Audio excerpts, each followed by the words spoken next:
Thank you. Okay, colleagues, the meeting is now open to the public and will be recorded and broadcast at Parliament buildings and online. The committee will now do its formal clause-by-clause scrutiny of the bill. I'm joined online by David Honeyford, Gemma Dolan, Kate Nichol and Sinead McLaughlin. Okay, members content, we begin? Yep. Okay. And can I welcome our friends and colleagues from the department, Jack Reid and Richard Monds. And are members content that Hansard records this? Yep. Yep. Okay. Got enough papers. Yeah. Jack, how are you, sir? Fine, thank you. You always brighten my day when I see you. I'm pleased to hear it. Yeah. Okay, the committee's just completed its informal, so we're just going to move into formal, members, if we are content. So we'll start with part 1, the introductory. Evidence received in respect of clause 1 is at page 23. The committee is previously informally content with the clause as drafted. I put the question that the committee is content with clause 1 as drafted. Is that agreed, members? Agreed, thank you.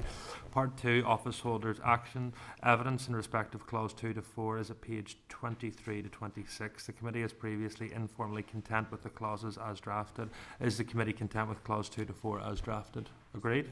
Thank you. Item 3 then, part 3, removing requirements to seek sanctions.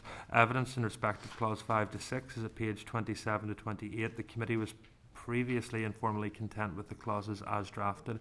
Is the committee content with clause 5 to 6 as drafted? Is that agreed? Agreed. Thank you. Okay, position of creditors, members. Evidence in respect of clause 7 is at page 29 to 32. There's no amendments. There's no amendments at this stage. Are members content then with clause 7 as drafted? Agreed. Okay. Just want to ask the officials. That's what I was going to do. Do you want to say anything on that, colleagues? On Article 7? Yes, creditors.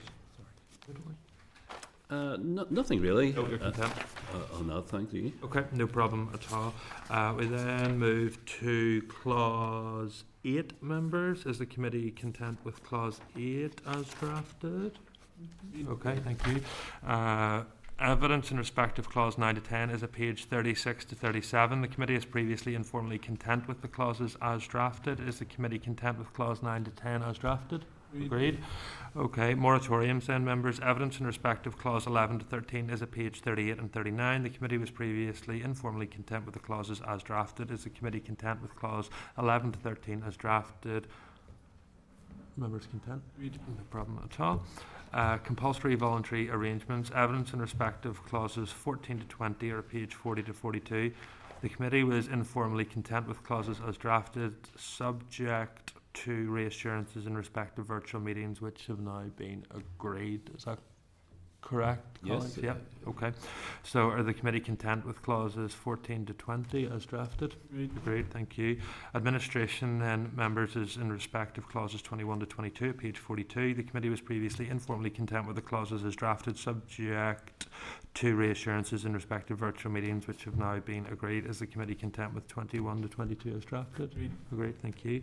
Okay, receivers and managers. Evidence in respect of clause 23 to 24 is at page 43. The committee was previously informally content with the clauses as drafted. Is the committee content? Great, thank you. Winding up then, members, is in respect of clauses 25 to 58, pages 43 to 62 in the evidence pack. The committee was previously informally content with the clauses. Is the committee content with clauses 25 to 58? Great, thank you. Evidence in respect of clauses 59 to 62 and other provisions is at page 62 to 64. The committee was previously informally content with the clauses as drafted. Is the committee content with clauses 59 to 62? Great, thank you. Individual voluntary arrangements then. Evidence in respect of clauses 63 to 73 are at page 64 to 69. The committee was previously informally content with the clauses as drafted. Is the committee content to approve clauses 63 to 73 as drafted? Content, thank you. Bankruptcy then. Evidence in respect of clauses 74 to 87 is at page 70 to 78. The committee had previously informally content with the clauses as drafted, subject to further reassurances from the department in respect of clause 85. So that was just colleagues that Northern Ireland would be in the same position as England and Wales. Our evidence to date has suggested that that is the case, but just checking that. Yeah. Yes. David, are you happy with that, sir? Okay, so I'll put the question then that the committee is content with clauses 74 to 87 as drafted. Is that agreed? Thank you. Evidence in respect of clauses 88 to 89 are pages 78 to 79. The committee was previously informally content with the clauses as drafted. Is the committee content with clauses 88 to 89 as drafted? Agreed, thank you. Small debts then, members, are pages 80, so that's clauses 90 to 91. The committee was previously informally content with those clauses as drafted. Is the committee content with the clauses 90 to 91 as drafted? Thank you. Trustees in bankruptcy then, members. Evidence in respect of clause 92 is at page 81 to page 82. The committee was previously informally content with the clauses as drafted. Is the committee content with clauses 92 as drafted? Thank you. Voluntary arrangements. Evidence in respect of clause 93 is at page 82. The committee was previously informally content. Is the committee content with clause 93 as drafted? Agreed. Thank you. Protection of essential supplies. Evidence in respect of clauses 94 to 100 is at page 83 to 88. The committee was previously informally content with clauses as drafted. Is the committee content with clauses 94 to 100? Agreed. Thank you. Remote attendance. Evidence in respect of clause 101 is at page 89 to 91. The committee was previously informally content with the clauses as drafted, subject to reassurances in respect of virtual meetings which have now been agreed. Is that correct? Yes. Okay. Members content with that then, members, of clause 101 as drafted? Okay, thank you. Other insolvency amendments. Evidence in respect of clauses 102 to 106 is at page 92 to 94. The committee was previously informally content with the clauses as drafted. Is the committee content with clauses 102 to 106 as drafted? Agreed, thank you. Insolvency, partnerships, etc. Evidence in respect of clauses 107 to 117 is at page 94 to 100. The committee was previously informally content with the clauses as drafted. Is the committee content with clauses 107 to 117 as drafted? Agreed, thank you. Okay, general provisions then, members. Evidence in respect of clause 118 is at page 100. The committee was previously informally content with the clauses as drafted. Is the committee content with clause 118 as drafted? Is that agreed? Thank you. Evidence in respect of clause 119 is at page 101. The committee was previously informally content with the clause as drafted, subject to the inclusion of a departmental amendment. That's still the case? It would be yes. Okay. Is the committee content with the proposed amendment then, colleagues? Is that agreed, members? Yes. Yep. Okay, thank you. So, is the committee content with clause 119 as amended then, members? Agreed. Okay, thank you.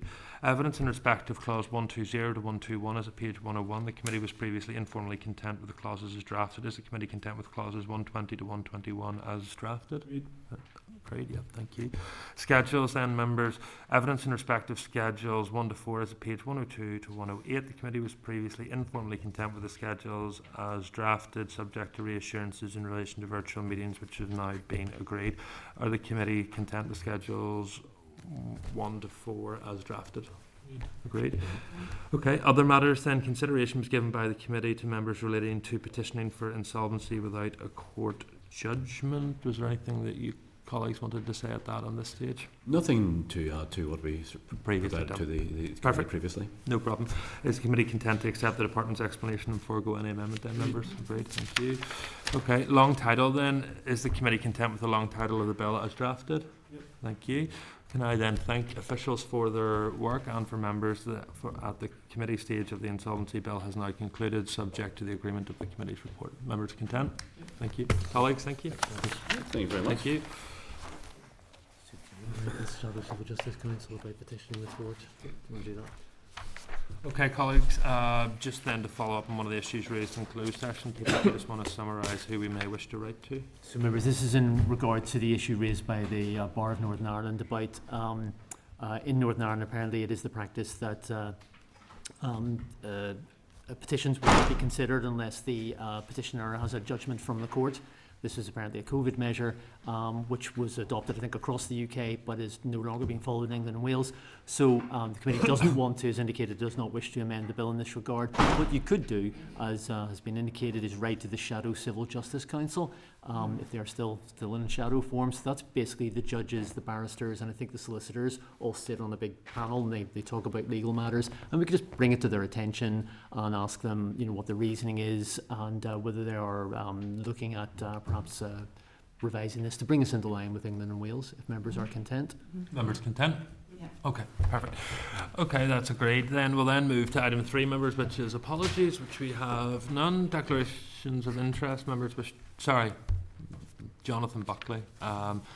His wife gave birth to their baby on Monday, so on behalf of the committee we may wish to write to Jonathan to congratulate him on it. It may calm Jonathan down now. I don't think so. Members happy to do that? Yep. Okay, perfect, no problem. Item 5 then, chairperson's business. As I did at the start of the meeting, can I welcome officially Gemma Dolan to the committee? We're delighted to have you, Gemma, so you're very welcome. A couple of other issues I just want to raise. So, number 1, I was just made aware that the Northwest Regional College has just been awarded the Queen Elizabeth Prize for Education for their outstanding work in business support, which recognises the highest national honour in higher education and further education. Are members content that, as the Committee for Promotion of the Northwest, we write to congratulate our friends and colleagues in the college? Are members content with that? Yeah. Okay, perfect. Yes, absolutely, and I think it was a great accolade last night, and no excuses now for not bringing FDIs to the Northwest. We've got the skills, we're available, and we're ready. Thank you very much indeed for that, Sinead, and I know that your remarks will be echoed by both Padraig and by Gary in that regard. Just one other issue, members, is that yesterday, it's my understanding at the executive that the executive approved a request from the Minister for Finance in relation to the Northern Ireland Growth Fund. So the Minister for Finance was contacted by the Minister for Housing and Local Government at Westminster to state that there was a capital budget of around £3 million available in year to spend by the Executive to support business development. The Executive has taken a position that that would be used to support North City Business Park's expansion in North Belfast, in my constituency.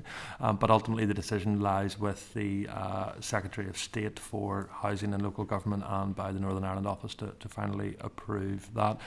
There was a limited number of projects that were obviously going to be able to spend the £3 million in year, but the Executive has taken a position to support that project. I was just going to seek members' agreement that we as a committee would also endorse that position of the Executive and reflect that to the relevant Westminster department. Members content? Okay, thank you. We then move to item 6, which is draft minutes at page 296, where they'll find a copy of draft minutes of the meeting from the 19th of November. Members content, I sign those as a true and accurate reflection. Thank you. Matters arising, members, any? None? Okay, we'll then move to item 8, which is our briefing from Reid on the background of the RHI Closure Non-Domestic Scheme Bill, and I refer members to page 307. And can I welcome Aidan and Karen from the Assembly Research Team here to committee and hand over to them to give a opening briefing to the committee. Thank you, colleagues. Thank you, Chair. As you mentioned, we're here to talk to you about the RHI Closure of the Non-Domestic Scheme Bill. I'll briefly cover the policy side of the bill and then hand over to Karen, who will discuss some of the public purse considerations. To provide context, the bill includes a timeline of the events leading up to the introduction of the bill. This begins on page 316 of your packs. I won't dwell on this as members are well aware how we got here, but there are 3 key recent developments. The new decade new approach, commitment to close the non-domestic RHI scheme and replace it with a new support scheme, Ofgem's notification that it would no longer administer the scheme, and the executive agreement to introduce the bill alongside a public consultation on the closure regulations and the subsequent introduction of the bill, obviously on the 6th of October. Turning to the bill itself, it contains one substantive clause. That clause is enabling. It would provide the Department of the Economy with the power to make regulations to partially or completely close the non-domestic RHI scheme, to set out how the closure would be administered and financed, and how payments would be made. The paper raises a few scrutiny points around Clause 1. First concerns the use of secondary legislation. The bill allows DfE to introduce regulations to close the scheme using draft affirmative procedure. That means that the Assembly will vote on the draft regulations before they are made. It's worth noting that the regulations that introduced the 2012 scheme relied on the same procedure. The report on the RHI inquiry found that regulations were not subject of detailed consideration and debate by the Assembly, and highlighted the importance of the committee's scrutiny role and ensuring that the committee had sufficient information to carry out its functions. Clause 1.6 of the bill would provide the department with the power to alter the existing scheme and the sums paid under it until it was completely closed. It's not clear from the bill or from its AFM how the department intends to use this power. For example, we do not know if it would do so to account for changes in fuel price differentials, as it has done in the past. As such, the committee may wish to seek clarification on the intention of Clause 1.6. Clause 1.7 would allow the department to specify in the closure regulations whether payments are to be made on a one-off, a periodical or an instalment basis. The department's consultation on the closure regulations sets out the preferred option, which is annual payments. The DfE also stated in evidence to the committee that one-off payments had been ruled out on a value for money basis and because they would not encourage the use of renewable heat. So in this context, the committee may wish to seek clarity on the intent of Clause 1.7. Just on the value for money point there, a February 2021 DfE consultation on the future of the non-domestic RHI scheme estimated that the cost of closing the scheme and providing a one-off payment would be 68.4 million. The estimated cost of annual payments under the current proposal is, as you know, 196 million over 10 years. So the committee may wish to seek the department's latest estimate of providing a one-off closure payment to participants. Turning briefly to the consultation on the closure regulations, the paper raised a number of points that may be of interest. First, on the basis of future payments, the department states that the 2017 to 2019 period has been chosen to measure historic heat because, in their view, it represents the right usage and is not affected by overproduction pre-2017 and global pressures on fuel prices post-2019. There is, however, a significant gap between the end of that period and the introduction of the bill, so the committee wished to ask the department for further information on current heat output and how it compares to the reference period. The consultation also introduced the concept of banding. It set out 3 bands: standard operational use, limited operational use and de minimis use. During its meeting of the 8th of October, the committee raised concerns about this banding, including that an installation producing 51% of historic heat would receive 100% payment. In this context, the committee may wish to ask the department if other banding arrangements have been considered and modelled. Finally, there were some questions relating to the compliance proposal set out in the consultation. For example, comparing statements to the committee on the 8th of October with the consultation, it's not absolutely clear whether fuel records and photographic evidence will be required annually or upon request. And the committee may also wish to seek further information on the proposed audit function, how and when it will be used, and further clarity on when the department will finalise its inspection regime and when it intends to publish the closure guidance that are referred to in the consultation. So with that, I'll pass you on to Karen to discuss the financial side. Okay, thank you. As Aidan said, I'm going to discuss the potential implications to the public purse that arise from the bill, and I thought it would be useful before we go straight into discussing the specific financial implications to set the bill in sort of the fiscal context in which it's been introduced. And really, if we consider the commitments made by the Executive in 2024 and 25 in terms of its budget and financial sustainability, as well as the numerous competing budgetary pressures. Since February 24, the Executive and its departments have sought to implement the terms of the December 23 political agreement and the February 24 funding package. And this includes the interim fiscal framework and the budget sustainability plan, all while seeking to improve public finances in Northern Ireland. The Executive has sought to do this amidst numerous competing priorities and demands unlimited public funding right across the UK. The Executive's attention is now today on the UK Chancellor's autumn budget, and I think everyone anticipates that it will be very challenging for all of us. In January and in subsequent announcements, the Minister for Finance highlighted that there are ongoing pay and inflationary pressures and growing demands on public services in Northern Ireland. So really, in short, there are a range of fiscal challenges facing the Executive, not least the reserve claim of 119 million to cover the potential settlement following the PSNI data breach, and the 100 million overspend to cover the health service staff pay parity awards. So really the bill has been introduced in a very challenging context for public finances in Northern Ireland. If we go on then to consider the implications for the bill itself, as noted in section 2 of your bill paper, and as Aidan mentioned as well, the bill is technical and would, if enacted as introduced, empower the Department to make regulations to implement the closure of the scheme. Therefore, whilst the bill itself doesn't contain direct financial implications, it would establish the regulatory framework that would allow ongoing payments of 196 million and administrative expenditure of 17 million over 10 years. When the DFE officials were in committee on the 8th of October, they stated that these costs had been approved by Treasury and were state aid compliant. So we examined the administrative costs and the closure payments in a wee bit more detail. And in relation to the administration, as Aidan mentioned before, clause 1 of the bill really gives DFE the power to partially or completely close the existing scheme.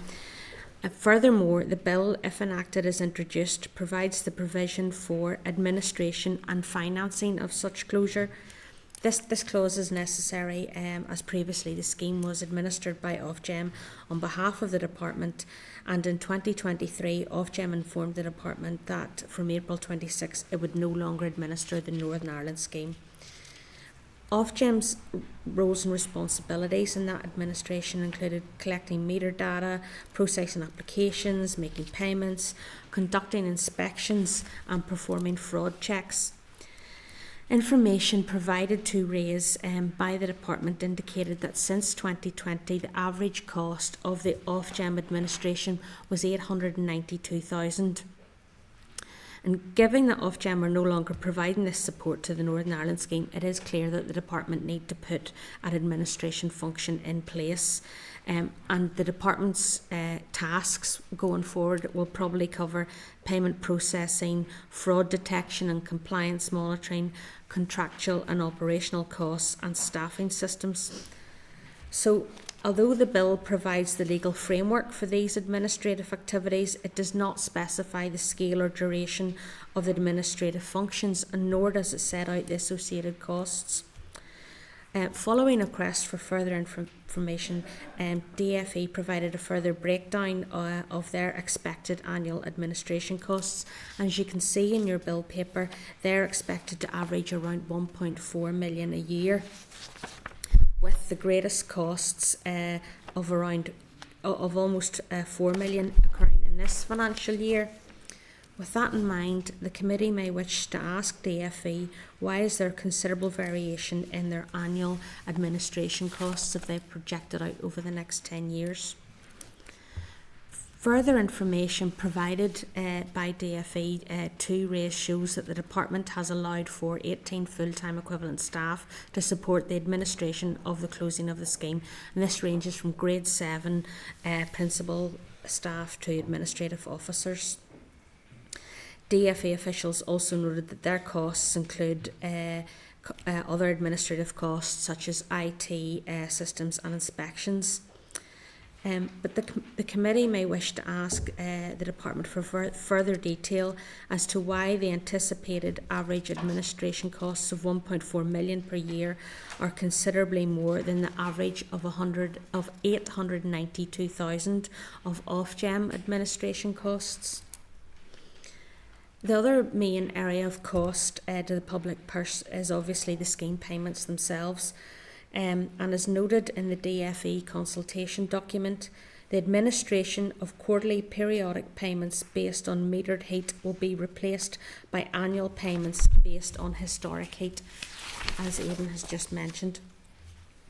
And these annual payments will continue until the date the participant would have left the original scheme, thus bringing the scheme to a graduated close. In the committee meeting in October, DFE officials stated that the anticipated 196 million required to close the scheme would be provided by Treasury and not from the Northern Ireland Block Grant. Based on that, you may wish to seek further clarification from the Department about when and in what format those payments would be made. And as Aidan noted as well, in relation to the payments, the Department have proposed 3 bandings, 3 categories. So under 5% usage of your boiler, you'd get a de minimis payment. 5 to 50% usage of your boiler, you would get 50% payment, and 51% or more usage of your boiler, you'd get 100% payment. So you may wish to ask the Department if it's considered adding more bands to minimise the potential for overpayment. Previously, the payments made by Ofgem were based on actual meter readings. During the second stage of the bill, on the 20th of October, the Minister for the Economy indicated that it does not intend to undertake meter readings, and it would instead rely on proof of fuel purchased as an indicator of boiler output. The committee may wish to satisfy itself that proof of fuel purchase as proposed by the Department is a sufficiently robust indicator of boiler operation. So they're really the 2 big areas of cost to the Northern Ireland public purse. But as Aidan also sort of indicated, there are a few other issues to highlight in relation to the bill. Given the historical shortcomings of the RHI scheme, including concerns raised during the public inquiry and the subsequent Northern Ireland Audit Office reports regarding governance, oversight and cross-control, there's a clear imperative for financial transparency regarding the outworkings of this bill. And given the need for financial transparency, the committee may wish to ask the Department to provide more detailed cost estimates for the administration of the scheme closure, as well as periodic financial reports as part of the ongoing oversight of any DFE regulations made if the bill is enacted as introduced. So that was a really quick fly through the bill paper, but we're happy to take any questions that you might have. Thank you both for that. It's very useful. Obviously, this is a matter of huge public interest and something that we as a committee and all members are keen to ensure that full scrutiny and transparency is done. Karen, thank you for setting out the financial context and obligations in which we look at this bill. Obviously, there are wider considerations in relation to the political position, that being the agreed position of all executive parties and the opposition party that the scheme should close, and that was one of the things that led to the restoration of this place. The legal requirements as set out by continuous court judgments of the current tariffs do need to be changed, and the fact that Ofgem ultimately are leaving the scheme, so regulations and new laws are required. But I think you rightly highlight a number of scrutiny points that I know all members will be interested in, that being around banding and that being around inspection and full transparency on the issue. So I no doubt that that information that you have provided will continue to inform members' ongoing deliberations and questions on this issue.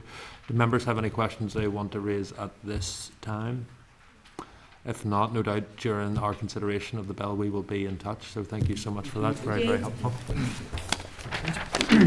Okay, members will then move on to item 9, which is RHI Tariff Model. Professor Rooney, can I invite?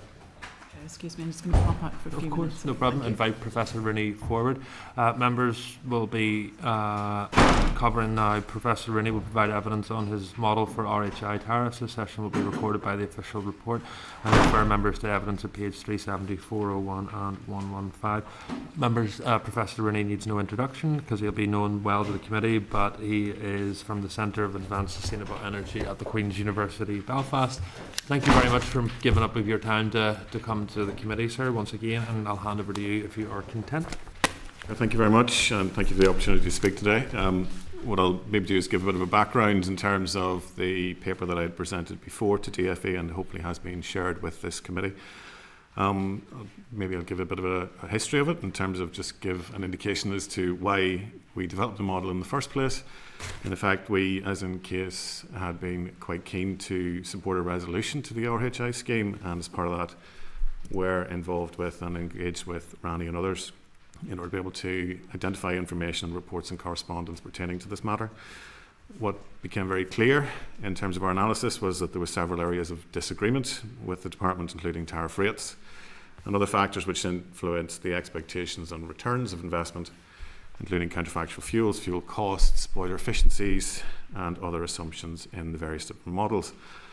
Basically, my conclusion from all of that was that in order to better understand these factors, it would be useful to develop an independent model based on the available data, and then to use that to support follow-on discussions.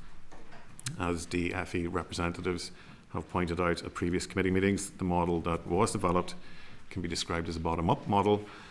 In essence, it estimates cash flows, particularly for the 99 kilowatt biomass boilers, as these had the most impact on the overall cost and were the focus of previous reports.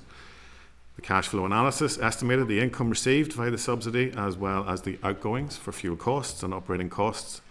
Some of these estimates were historic, others predictions of future cash flows, and alongside an estimate of the initial capital outlay. These were then used to calculate the internal rate of return over the 20-year asset lifetime. So in terms of the model development, then there are two sort of key values which impact the subsidy income, namely the tariff rate and the load factor. The load factor effectively being the average percentage time over the course of a year what that boiler is used at its maximum output. It therefore directly translates to the total kilowatt hours of heat generated when you have the number of hours in a year and the specific technology. That combination of the tariff per kilowatt hour and the total kilowatt hours of heat production in a year determine the payment that must be made and must be considered together when evaluating the overall cost of the scheme. And obviously the committee would be very aware that the original RHI overspend issues came when there was a disconnect between those two values. So the outgoing cost then relates to the fuel type, efficiencies, maintenance, hassle costs, etc. And it is in those areas where most of the complexities arise given the range of values that exist. For example, the counterfactual fuel costs, including the choice, for example, biomass versus kerosene, biomass versus LPG, natural gas, and so on. What are the actual hassle costs for users? Should the ancillary equipment be included? How much the annual maintenance is for a given technology, and are financing costs eligible? Some of these have been highly variable over the past decade, most notably the fuel costs, and this has had a significant impact on decisions relating to the point-in-time tariff setting. For example, if favourable conditions are assumed regarding the biomass pricing, then the tariff can be set quite low, only for fuel costs to rise sharply in response to things like the Ukraine-Russia war, pivoting effectively the scheme into a highly unfavourable position. So some of the key decisions and assumptions used to develop my model are that LPG was used as the counterfactual fuel, and it was the differential cost of the heat delivered using either to give a net benefit or deficit to participants.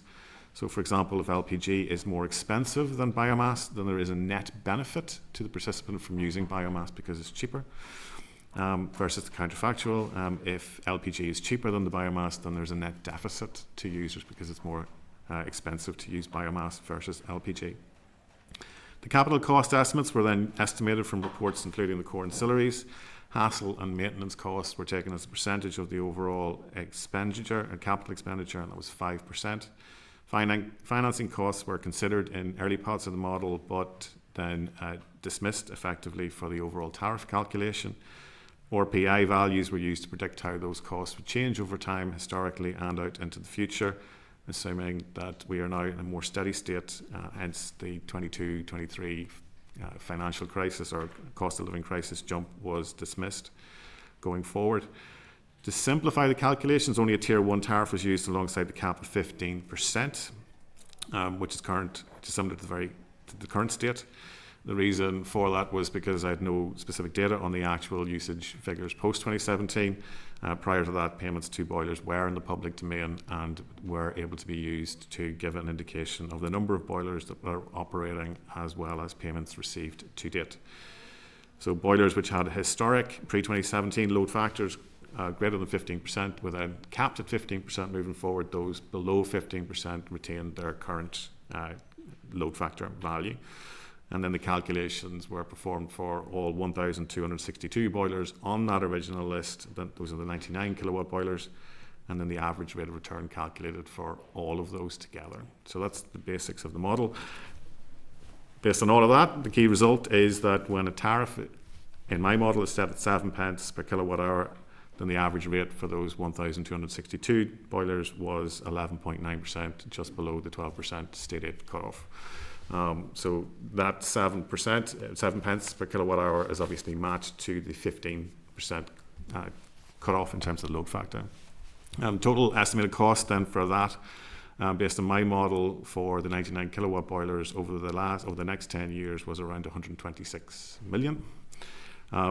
This leads then to key differences with the DFE model, but in essence the two models broadly agree. The key differences here that DFE could clearly draw from a much more detailed data set from Ofgem in terms of the actual usage figures, and then that led to the proposed use of the 2017 to 2019 banding, which has been just discussed at in the previous part of this meeting, which I actually think is fair.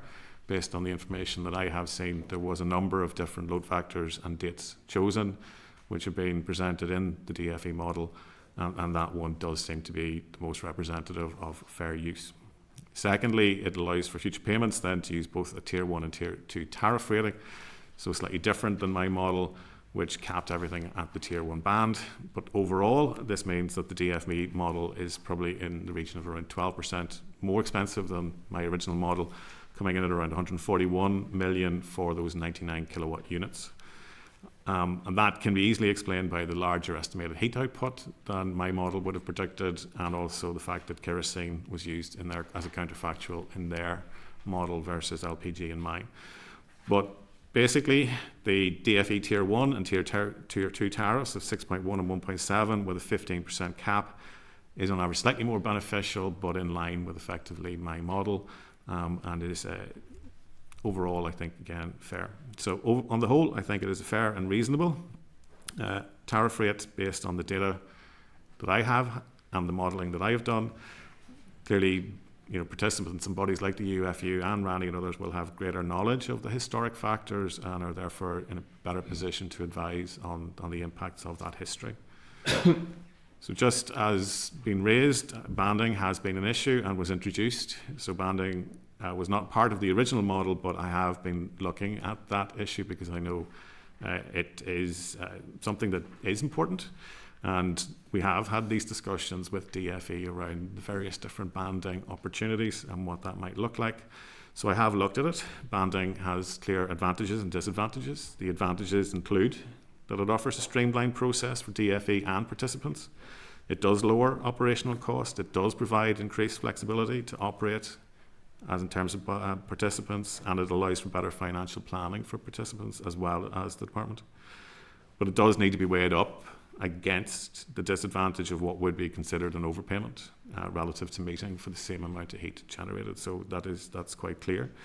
I suppose things to keep in mind are that if you are of the view that participants are entitled to a fair return on their investment in line with the 12%, then the modelling work, what it does show is that the 99 kilowatt boilers should continue to receive a payment almost irrespective of how much fuel they would use.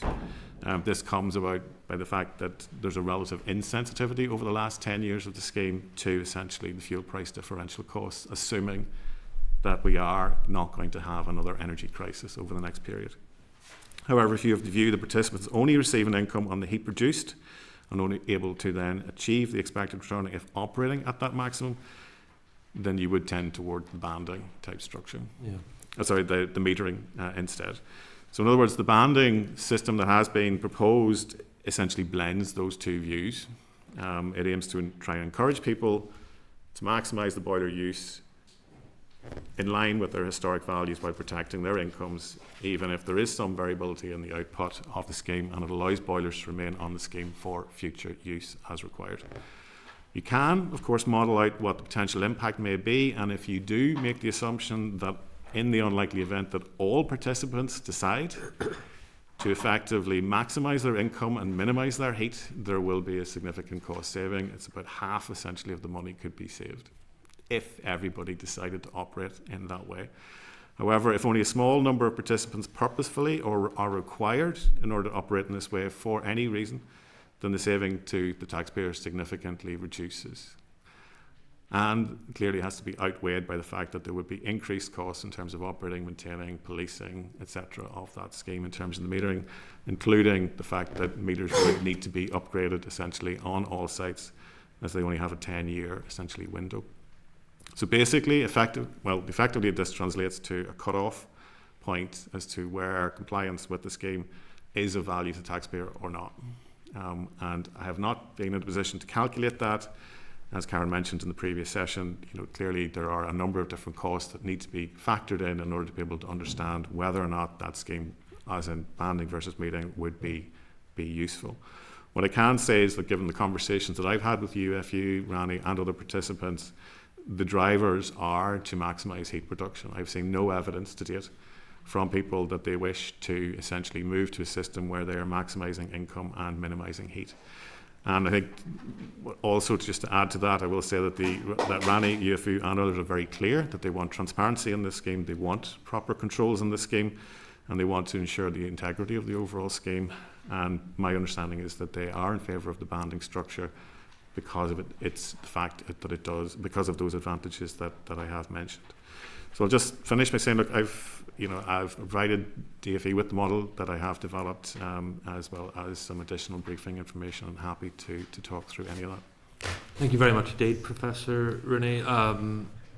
So just for the public watching, the tariffs that are currently out to consultation are not your tariffs, or the tariffs of the department produced? The department developed those tariffs independently, but the overall cost of the scheme and what it means in terms of the subsidy that would be received by participants are broadly in line with each other. Yes. And taking into account the differences in terms of fuel type, and in fairness to the department, they probably had more access to information in terms of historic use beyond the 2017. Were there any other issues then that you think that led to a slightly different calculations, but ultimately you seem relatively content with? The bulk of the difference was primarily down to load factor usage values. Yes.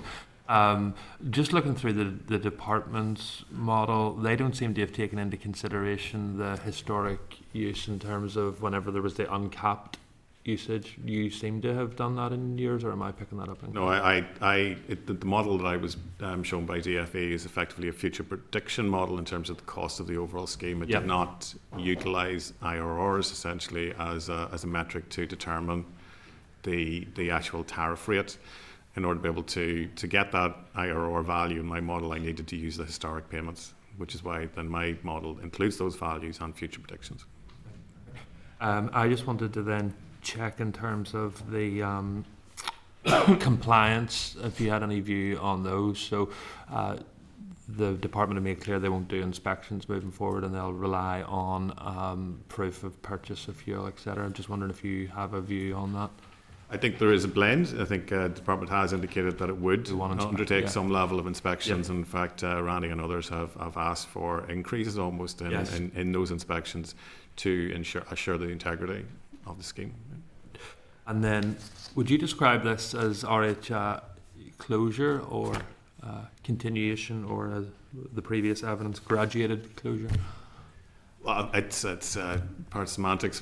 Part this is a different scheme. It is a scheme which is proceeding to an end point, and clearly no new boilers have entered. It is progressing, in my opinion, to closure. Perfect. Thank you, David. Thank you, Chair. Just to pick up on a couple of things, you said that one of the advantages was lower cost for the department, but there isn't lower cost for the department. This is £1.4 million a year to operate this scheme, which is more than 50% more than what Ofgem are paying or cost now.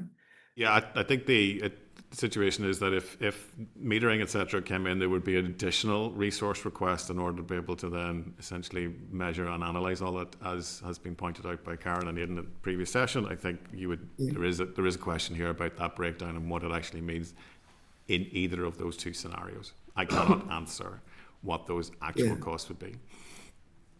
But just in your own opinion, then, do you believe that 50% cutoff genuinely is necessary? Even does that encourage heat to be generated within? Because we do need confidence, and we need closure, and we want to see the public need transparency. But having those bands the way they're sitting, I don't understand how that actually encourages heat production.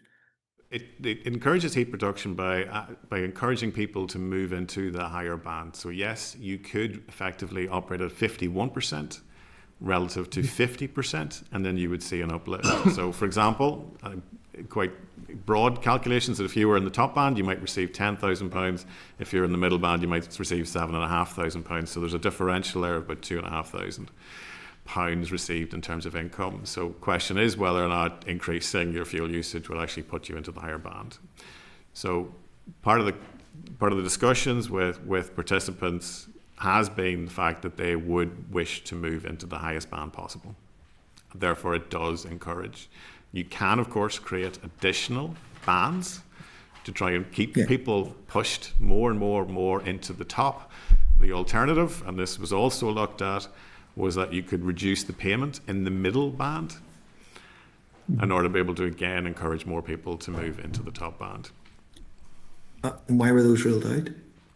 They haven't been ruled out. It's just a matter of the banding structure that's there at the minute was considered to be the most fair, and to take into account some of these issues around historic payments.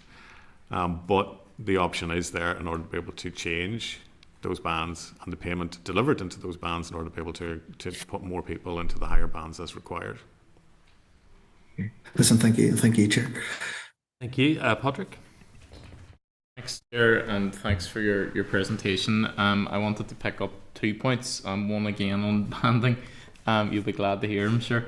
But it's on the previous comment in the previous presentation was on the use of increased banding, and I just want your sort of expert opinion on, firstly, whether or not you think that would be practical, but secondly, how you think that would work, so exactly what the parameters of that should or would be.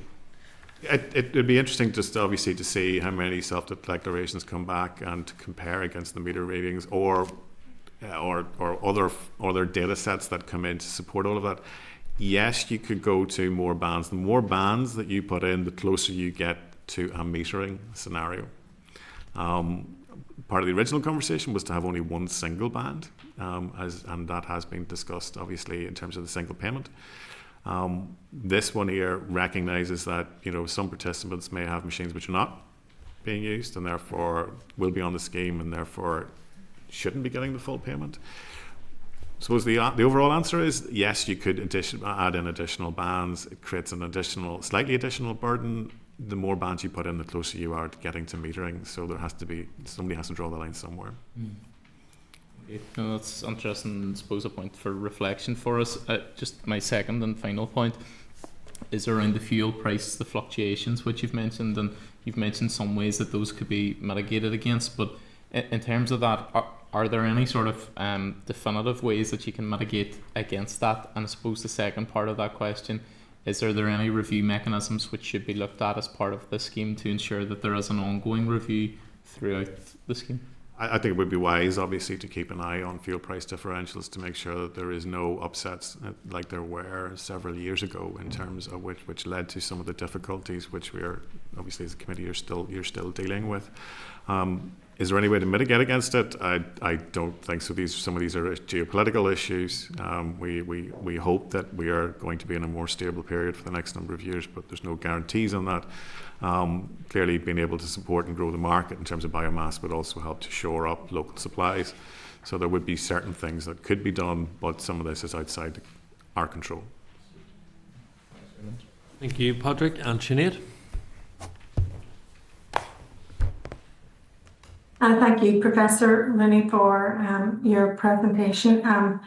It is terribly complicated, but from what I gather, your estimate on the rate of return took account of the historic payments, but the department didn't. Do you have a view on the consequences of not taking that into the account of those payments? And then the second question, maybe you can give me your observation on it.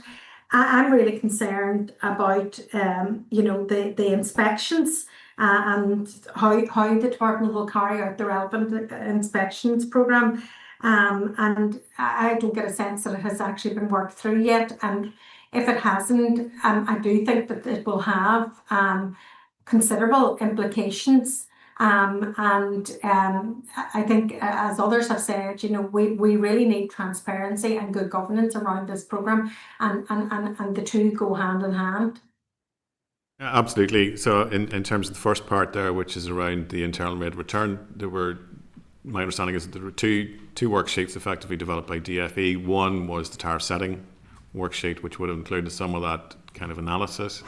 There were previous models which I have seen, which were quite simplified in terms of understanding the internal rate of return calculation.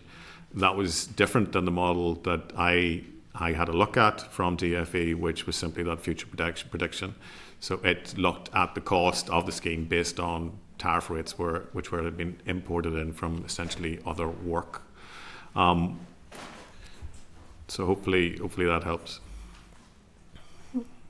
Yeah, and then the inspections. Yes, so then the inspections, so just to kind of again point out that this is something that both UFU and Rani have also indicated in terms of what those inspections, they welcome them.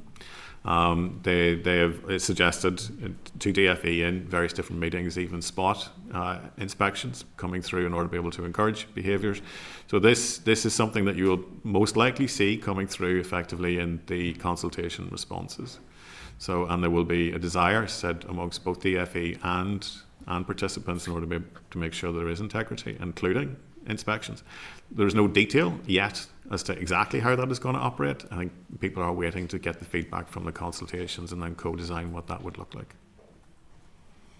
And then I suppose I have to ask, obviously you have given the preferred modelling, but there is real concern out there whenever you look at the cost of that and the ongoing cost, and then when you compare it to what we learn that a one-off payment would provide much more value for money for the taxpayer.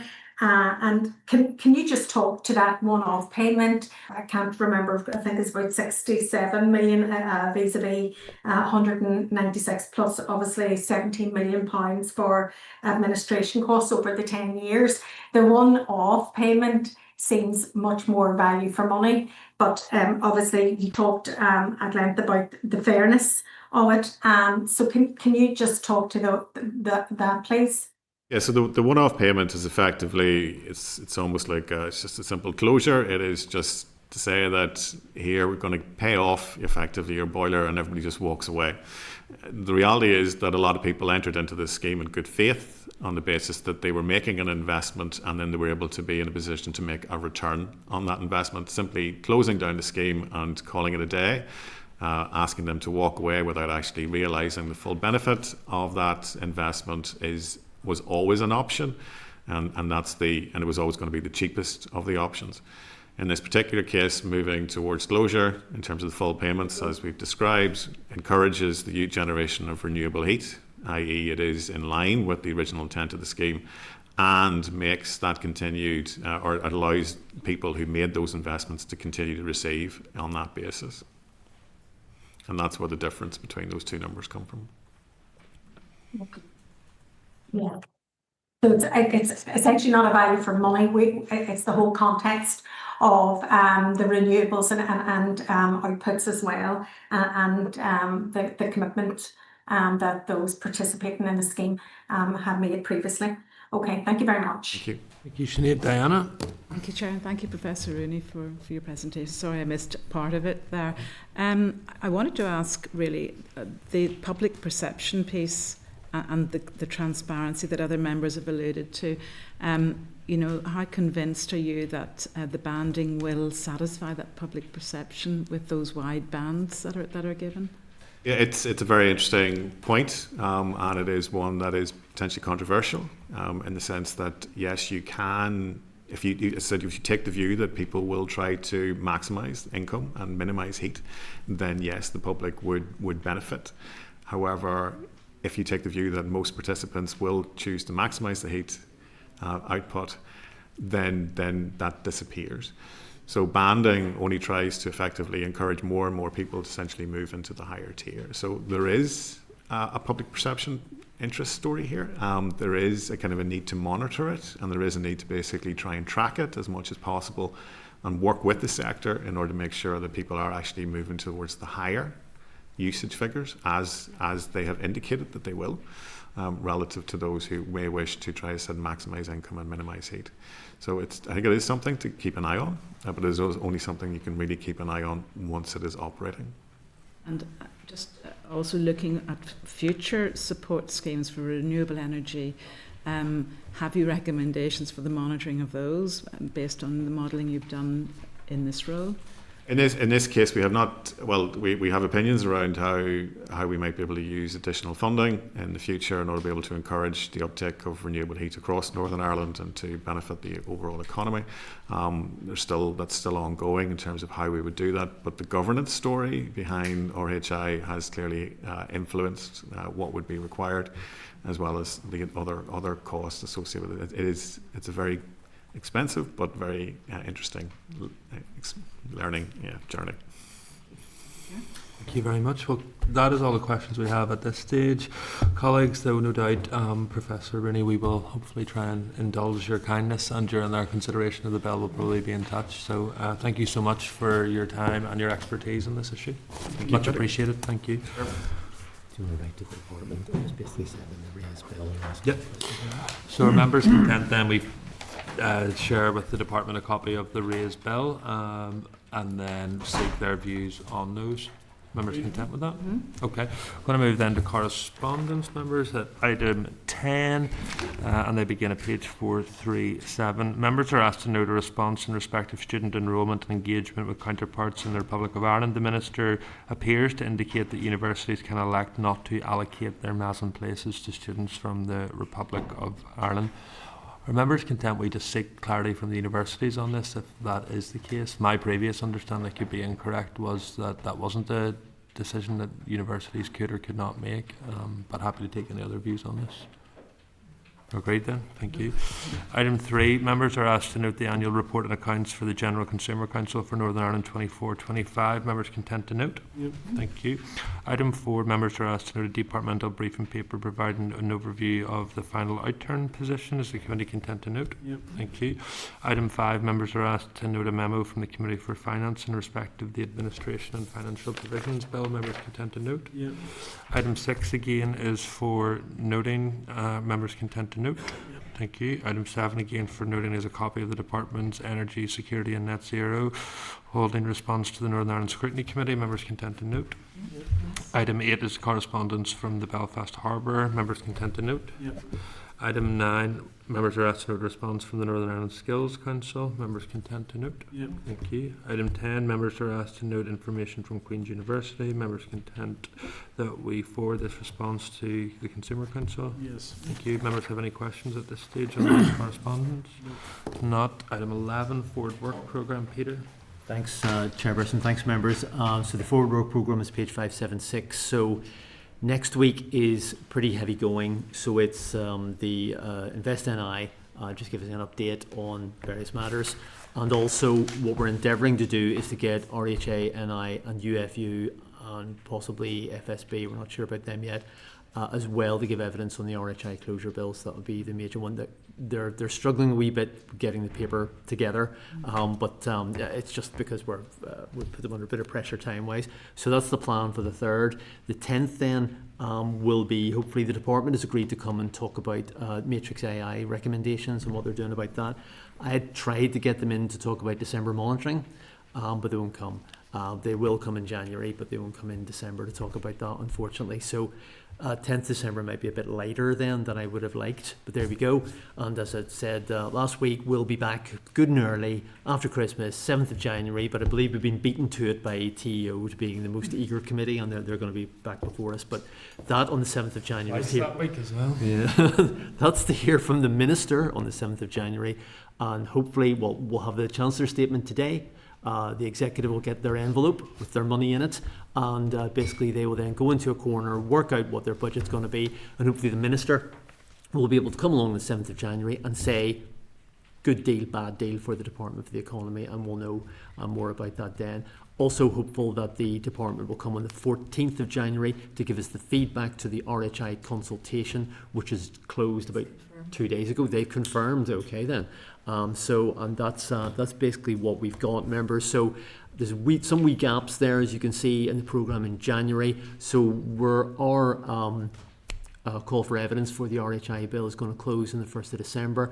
We've had a few responses. We're expecting a wee bit of a rush towards the end. That's usually the way it goes. So we'll fill that up with more scrutiny. So we've just about done the insolvency bill, and hopefully we will finish the RHI bill well in advance of our 27th of February deadline. So that's all I have, members. If members are content with FWP as drafted. Great. Thank you. Okay, members, any other business you want to raise at this stage? If not, we're going to go into closed session to get some Bell office guidance. So with that, members, then we are going to close this meeting of the Committee of the Economy, and we'll reopen in public session on the 3rd of December at 10 a.m. Thank you.